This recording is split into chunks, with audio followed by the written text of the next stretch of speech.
In this video, we will look at how to create a site collection policy. Once logged into Governance Automation, click on Policy from the opening screen. On this page, you will see a list of existing site collection policies, as well as at the top here, different types of policies, such as content database. For the benefit of this video, let's go ahead and create a new site collection policy by clicking on the Create button. From this page, simply click on Site Collection Policy. On this entry page, enter the policy name. For this example, we'll call it Basic Policy.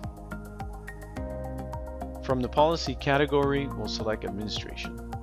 And finally, in the farm category, we'll select a SharePoint 2016 production farm, which is highlighted here, but also notice the My Registered Sites, which are the Office 365 site collections, and all the other SharePoint farms that we do support. Let's click now on the next page.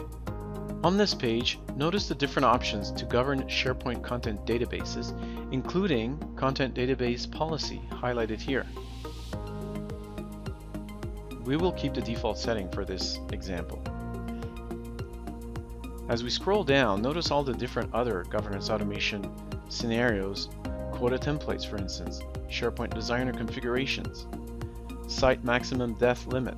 This is to limit the number of subsites in your site collection. Let's click on the next page to see the other options. Optionally, Governance Automation can extend governed concepts to other DocAv modules, as listed here. For this example, let's select Archiver and Auditing. Notice the differences here. While auditing is not asking for any profiles, enabling DocAv Archiver is asking for a preset profile in DocAv Archiver, and also asking for an approval process. Let's click on the next page. A true governed environment would not be complete without lifecycle management scenarios. As we can read here, Governance Automation supports multiple lifecycle scenarios. For our example here, let's select Enable Deletion of Entire Site Collection, and also let's select Enable Extension of Site Collection Lease. In this area, we'll also force it to be no more than 6 months. As you can see, there's other options here that you can use. These options require the usage of a default approval process, so let's go ahead and select one. To overcome proliferation of unused site collections, you can set Inactivity Threshold to take action on those unused site collections, as you can see here.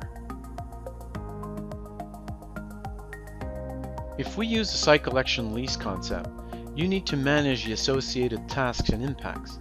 Once a site collection lease expires, let's give the business user 1 week to address the situation, like request an extension as previously set.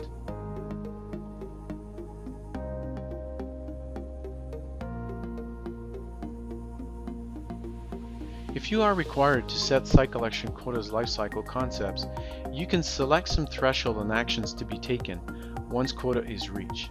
For this example, though, we are not going to use this topic, so there's no need to select it. For this video, we will not use recertification.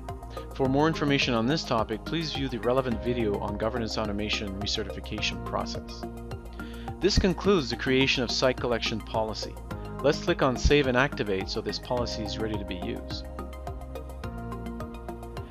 Clicking on the newly created site policy will give you an overview of these configurations. Notice the possible actions in the ribbon.